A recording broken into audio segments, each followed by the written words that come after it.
Welcome, students, to the next lecture of English Language and Literature, Code 184, CBSE Class 10, first term syllabus. You know that I have already started with the uploading of grammar videos. So, the first part of the tenses was uploaded where we learned simple present, simple past, and simple future. Today, we are going to start with the progressive sentences, that means continuous tense. तो hopefully आपको वो video समझ आ गई थी। अब ये भी बहुत ईज़िली समझ आ जाएगी और आपके कभी भी टेंसेस में कोई एरर्स नहीं होंगी।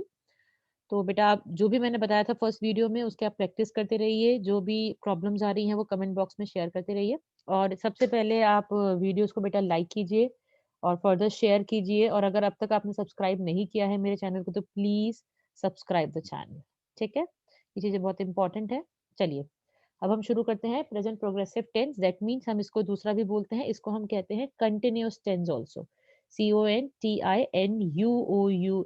ठीक है तो इसको हम कंटिन्यूअस टेंस भी बोलते हैं तो पहले आप सिंपल जो टेंसेस है उसको समझ लीजिएगा फिर आप इस वीडियो को देखेंगे तो आपको अच्छे से डिटेल में समझ आने वाला है ठीक है अब हम बात करते हैं आपको पता है सबसे पहले हम किसकी बात करते हैं सबसे पहले हम बात करते हैं यूजेज की कि इस टेंस का क्या यूजेज है तो प्रेजेंट प्रोग्रेसिव या प्रेजेंट कंटिन्यूअस टेंस कहाँ यूज होता है जैसे कि आपको इस पिक्चर में समझ आ रहा है कि जो प्रेजेंट में चल रहा है एट प्रेजेंट जो चल रहा है वहां पे हम यूज करते हैं present continuous tense for example अगर मैं अभी का एग्जाम्पल दूं तो मैं बोल सकती हूँ आई एम स्पीकिंग ठीक है तो ये जो है एक ही प्रेजेंट कंटिन्यूअस टेंस हो गया ठीक है अब इसका फॉर्मेशन क्या होता है जैसे बताया हुआ सब्जेक्ट लगेगा इज आर एम लगेगा और आईएनजी लगेगी मैंने ये भी देखा है कई बच्चे जो हैं कई लोग जो हैं वो गलत कर जाते हैं वो सेकंड फॉर्म के साथ भी आईएनजी लगाने की कोशिश करते हैं जो कि इंग्लिश में पॉसिबल ही नहीं है this is the wrong way जो आईएनजी है ये हमेशा जो प्रेजेंट जो फॉर्म होती है जो रूट फॉर्म होता है वर्ब की उसके साथ लगती है या बिल्कुल ध्यान रखिएगा आपने सुना होगा गोइंग कभी आपने वेंटिंग सुना है वो पॉसिबल ही नहीं है ठीक है तो इस बात का प्लीज विशेष ध्यान रखें आप तो अब हम करेंगे present continuous tense present continuous tense मैंने आपको फॉर्मेशन बता दिया है आपके पास सब्जेक्ट आता है इज आर एम का यूज आपको पता होना चाहिए इज होता है सिंगुलर सब्जेक्ट्स के साथ जैसे कि ही के साथ शी के साथ इट के साथ और एक नाम ले लेंगे मैं अपना नाम लिख रही हूँ नेहा के साथ इन सब के साथ क्या लगेगा इज लगेगा एक सेकेंड इन सब के साथ क्या लगेगा इज लगेगा और जो प्लूरल होते हैं जैसे कि दे हो गया वी हो गया यू हो गया ठीक है?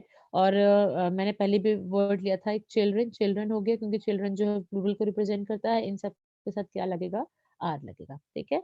और एम आपको पता ही है, एम तो राजा जी हैं, एम किसके साथ लगेंगे? एम लगेंगे आई के साथ, ठीक है? तो आई के साथ हमेशा एम लगता है, तो बहुत छोटी-सी बात है, आपको बहुत ही जूनियर क्लास में समझा दिया जाता है और आपको पता ही होगा, ठीक है?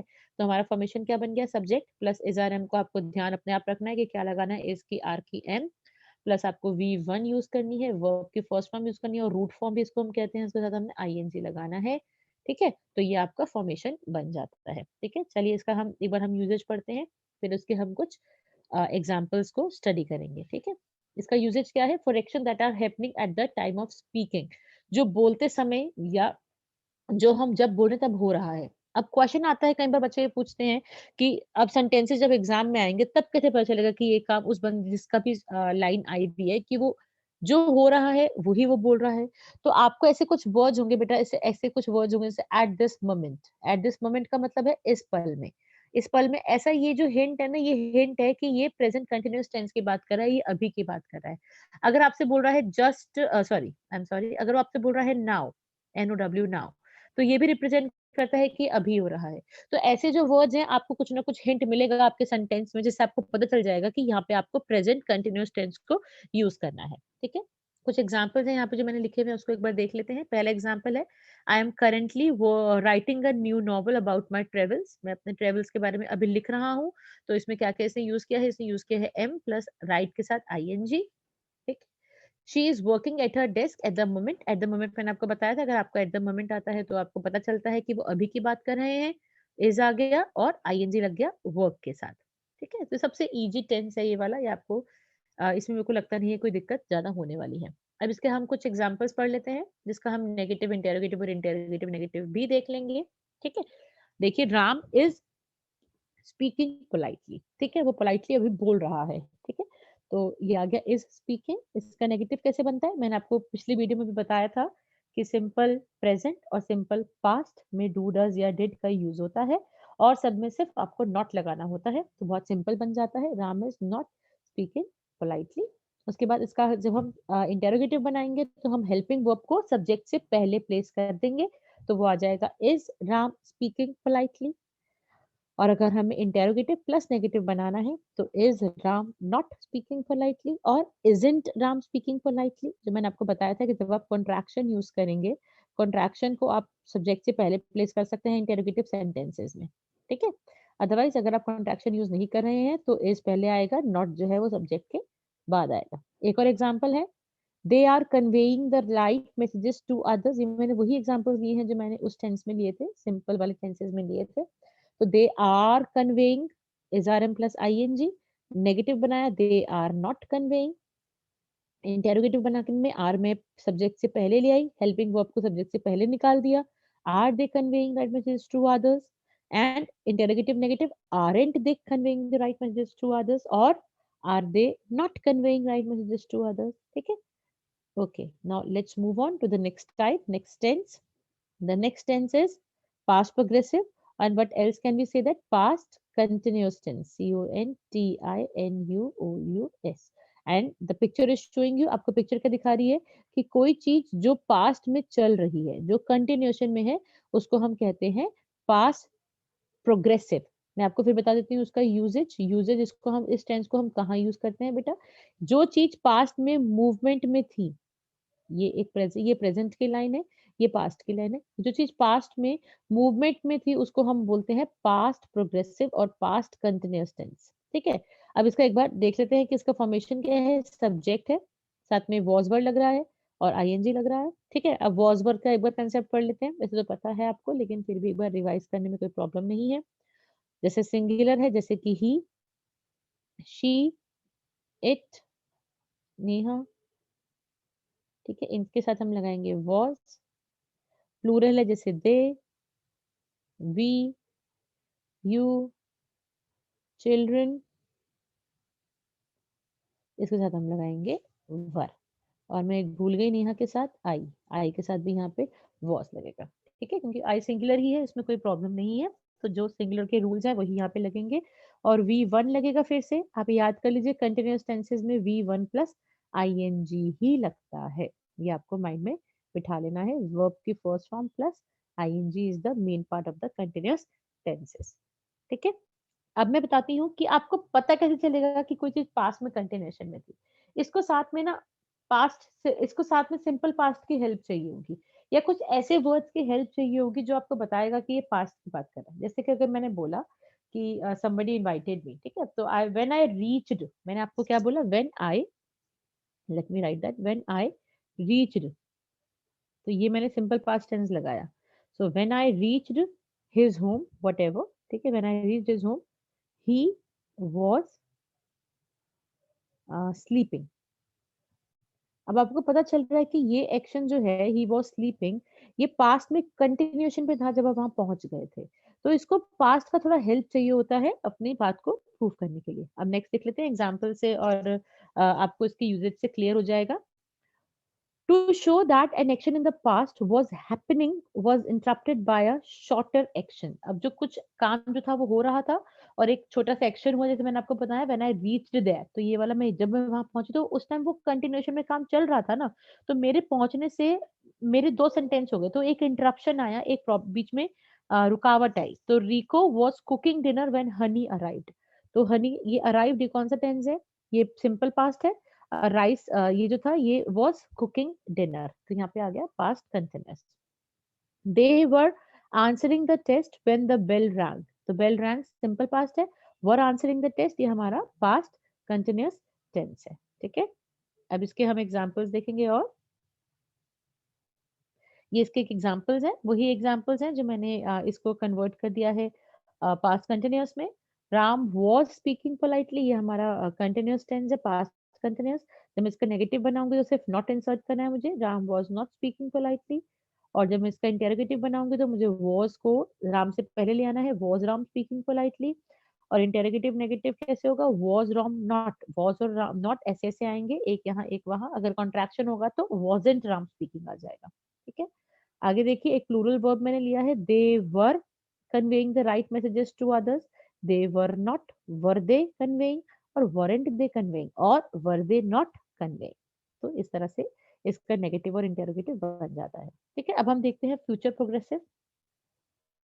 फ्यूचर प्रोग्रेसिव क्या होते हैं, अब देखो बेटा, ये जो होता है एक अजम्पशन बेस्ड टेंस होता है। अजम्पशन मतलब हम एज्यूम कर सकते हैं, हमने बता नहीं सकते कि ऐसा होगा।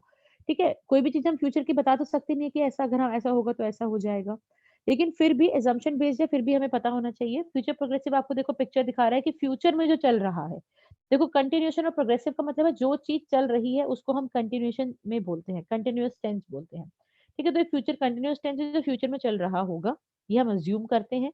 ठीक है, तो इसमें हम क्या लगाते हैं, सब्जेक्ट प्लस विल बी लगता है, ये याद रखिएगा, और आईएनजी फॉर्म लगती है। ठीक है, एक से एक एग्जांपल देखते हैं, और इसमें सबके साथ विल लगना है, चाहे सिंगुलर हो चाहे प्लूरल हो। तो मैं ही ले लेती हूँ, जैसे will be he will be singing. ठीक है, he will be singing when I when I reach.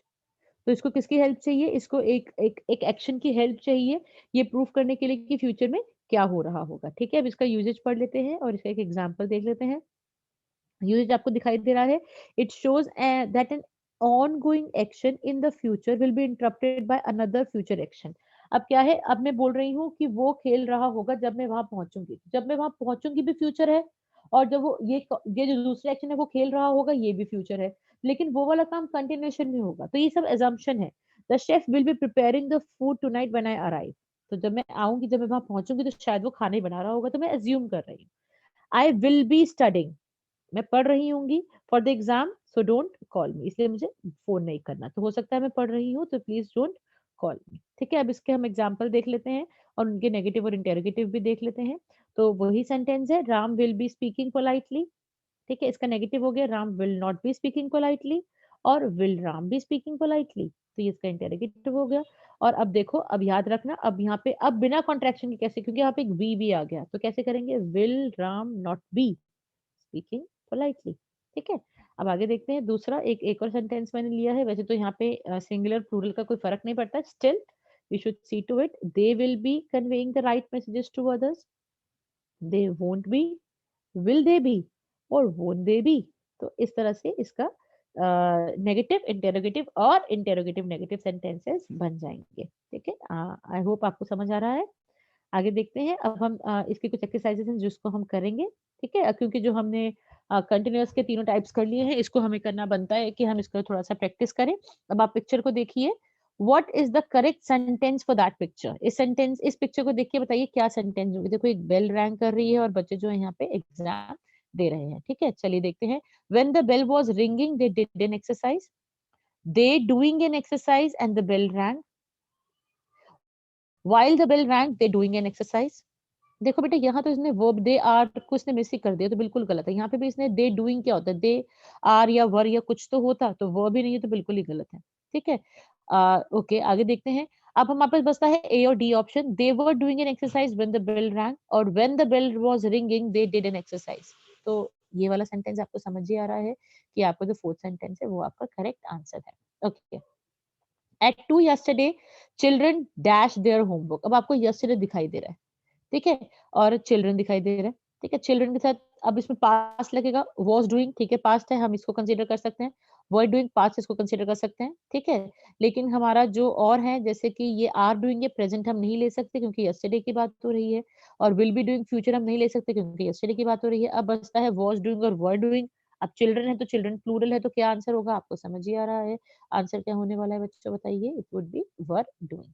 चलिए, नाउ द गर्ल, अब देखो आपको नाउ दिखाई दे रहा है, नाउ मतलब प्रेजेंट की बात हो रही है। Now the girl not try a new skirt. अब हमें प्रेजेंट लगाना पड़ेगा, नाउ आ रहा है तो इज नहीं, वॉज नहीं लगा सकते, विल नहीं लगा सकते। अब इजंट ट्राइंग और आरंट ट्राइंग, अब गर्ल है तो क्या हो जाएगा, इजंट ट्राइंग। तो आपका जो है बी पार्ट जो है वो बिल्कुल सही हो जाएगा। ठीक है, एक और देख लेते हैं क्वेश्चन थोड़ा सा। यहाँ पे है next sentence, dash to be form लगनी है, लिया listen to the radio at this time yesterday, अब यस्टरडे आ रहा है तो इसको काट दो, आर को काट दो, विल को काट दो, यहाँ पे आ गया वाज लिया लिसनिंग। ठीक है, आगे चलते हैं। The child dash a snowman at the moment, मैंने आपको बताया था एट द मोमेंट मतलब प्रेजेंट की बात हो रही है, तो वाज काट दो और विल काट दो। अब चाइल्ड के साथ इज बिल्डिंग आएगा कि आर बिल्डिंग आएगा, इज बिल्डिंग आएगा डेफिनिटली, तो ये ऑप्शन इसका बिल्कुल सही हो जाता है। ठीक है, अब एक लास्ट क्वेश्चन देख लेते हैं कंटिन्यूअस टेंसेस के ऊपर based. What is the correct sentence for that picture? देखो यहाँ पे जो है ना, दो कार्स जो है वो स्ट्राइक कर गई हैं जब भी बेंच पे बैठे हुए थे। The cars crashed when we were sitting at the park. The cars were crashed while we were sitting in the park. The cars crashed while we was sitting in the car. We के साथ was कैसे लग सकता है? The car crashed while we were sitting in the car in the park. अब बताइए, अब आपको कौन सा ऑप्शन सही सही लग रहा है? The car crashed when we were sitting at the park. Which option is correct? So it would be when we were sitting in the park. While we were sitting, we were not sitting, and these two actions are not taking place together. So it would be first part. ठीक है? Okay. तो क्या this exercise is done. ठीक है बेटा, अब मैंने आपको ये दो टाइप समझा दिए हैं टेंस के। कंटिन्यूअस भी हो गया है, मैं नेक्स्ट वीडियो में आपको परफेक्ट टेंसेस दूंगी तीनों टेंस के। होपफुली आपको समझ आ गया है, आप इसको दोबारा देखिएगा वीडियो को और दोबारा डिटेल में समझिएगा, जिससे आपको सारे जो टॉपिक्स हैं वो क्लियर हो जाएं। Thank you, stay tuned.